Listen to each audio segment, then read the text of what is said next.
Queridas irmãs e queridos irmãos, que a paz do Mestre Jesus esteja presente no meio de todos nós.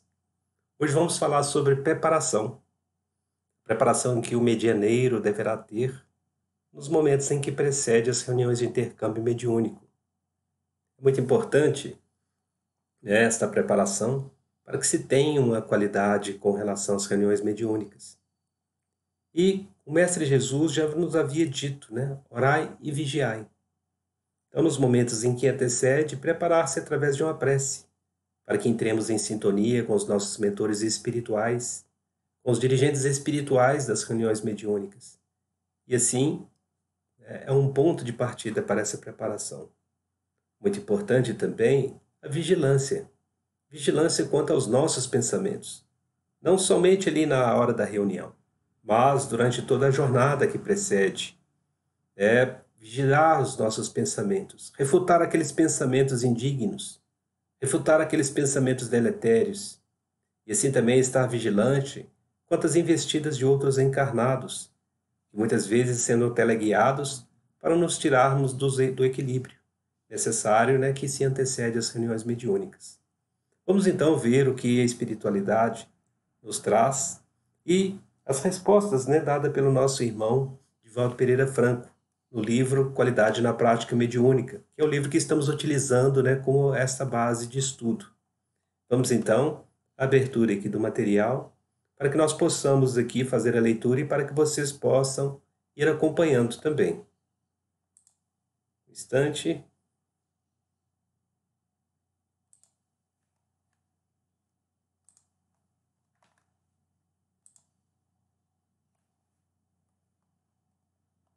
Vamos então à questão número 42. Existe alguma técnica especial de preparação para os médiuns psicofônicos e os doutrinadores?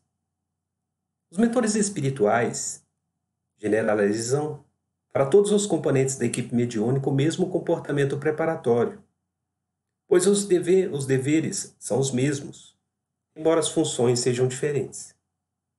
Na questão do médium em particular, convém promover à véspera do intercâmbio espiritual um estado psíquico favorável, fazendo uma higienização mental compatível para que os mentores comecem a prepará-lo para a reunião do dia seguinte. Não se pode imaginar seja um fenômeno de incorporação, um acontecimento fortuito, a não ser aquele originário do desequilíbrio. O médium disciplinado pode ser considerado um telefone bem guardado. Alguém querendo telefonar, dirige-se ao aparelho e pede licença, com ética, para utilizá-lo. A mediunidade pode ser considerada uma aparelhagem telefônica sumamente útil. Deve ser, portanto, preservada. As entidades espirituais somente utilizam a nossa faculdade se a facultamos, isto é, se formos disciplinados mentalmente. Podem perturbar-nos usando outras pessoas, através de mecanismos que fogem à nossa participação. Por exemplo, estamos em casa sentindo um grande bem-estar. Surge uma ideia má e reagimos. Aparece uma sugestão negativa e refutamos o pensamento. No entanto, nem sempre conseguimos evitar que venha uma pessoa inesperadamente e nos provoque, desajustando-nos psicologicamente. Reagimos com mais facilidade ao que não vemos do que àquilo que está diante dos nossos olhos.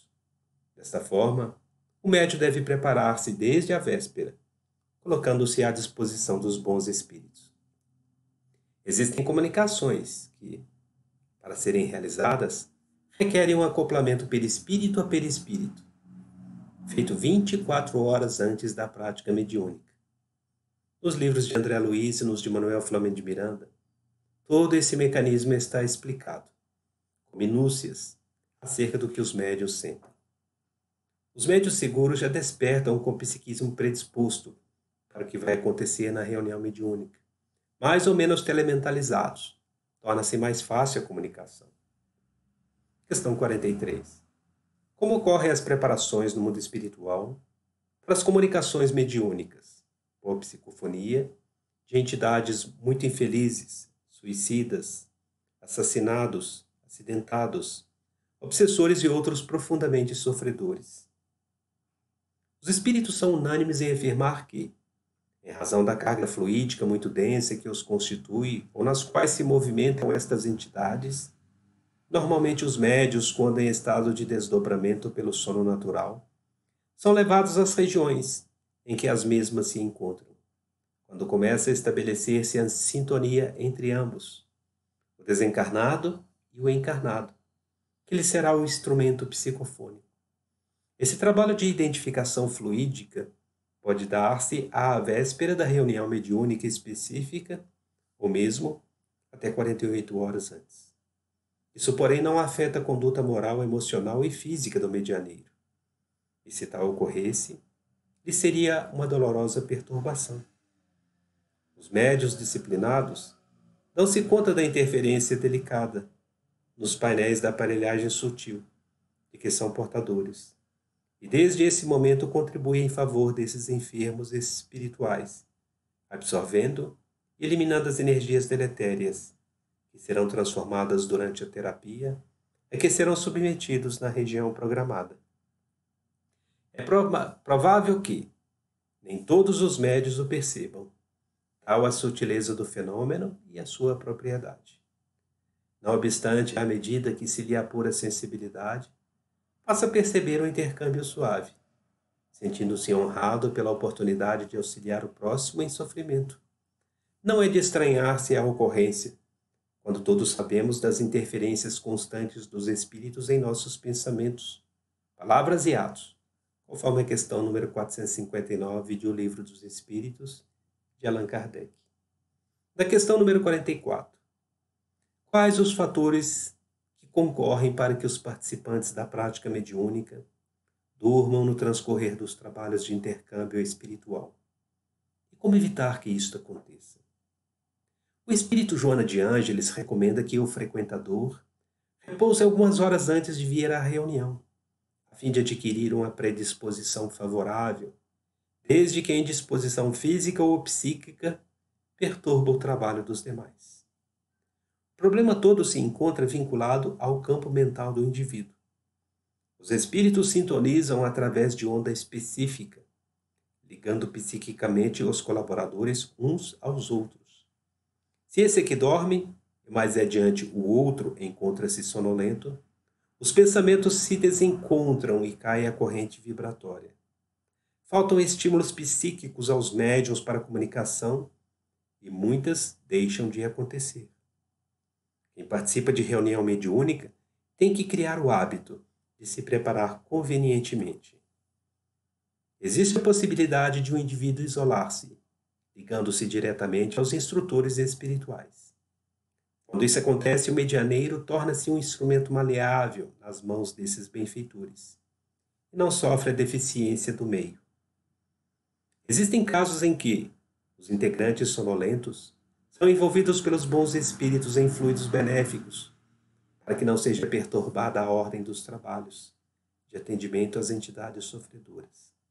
São circunstâncias graves as que levam ao sono, provocadas ou intensificadas pela indução hipnótica de espíritos obsessores, para que as pessoas fiquem anuladas. Pode-se observar com facilidade que tão logo termina a prática mediúnica, não mais se nota qualquer vestígio de indisposição na pessoa sonolenta. Os fatores principais causadores dessas indisposições são o cansaço natural e a hipnose obsessiva. A sugestão para contornar essa situação anômala resume-se em repousar, depois das atividades cotidianas, e proceder a uma leitura edificante e adotar um estado íntimo de oração, que é diferente do balbuciar de palavras, impedindo-se assim a influência dos hipnotizadores inferiores através de uma defesa consistente contra as ondas vibratórias negativas por eles arremessadas. Questão 45.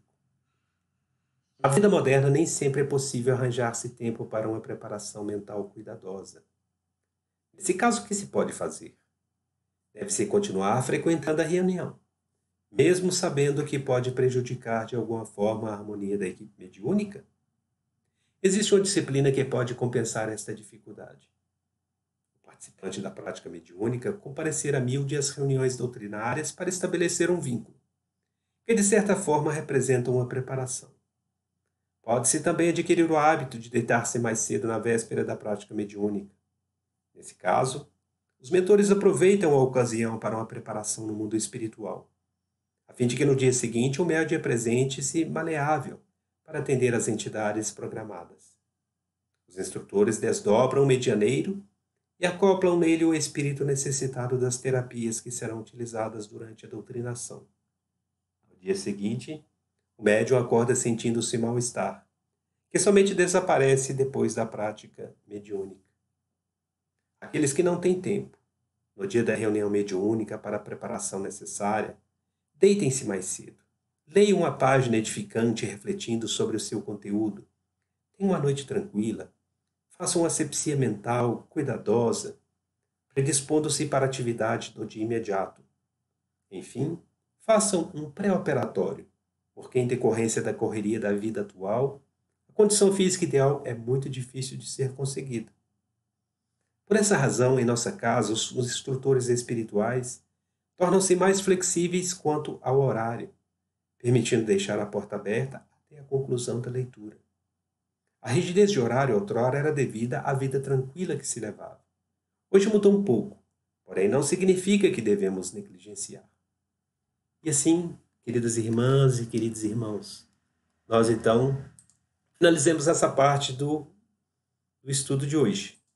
Muita luz e muita paz, uma ótima jornada para todos vocês, uma ótima semana. Fiquem na paz de Deus. E muito obrigado.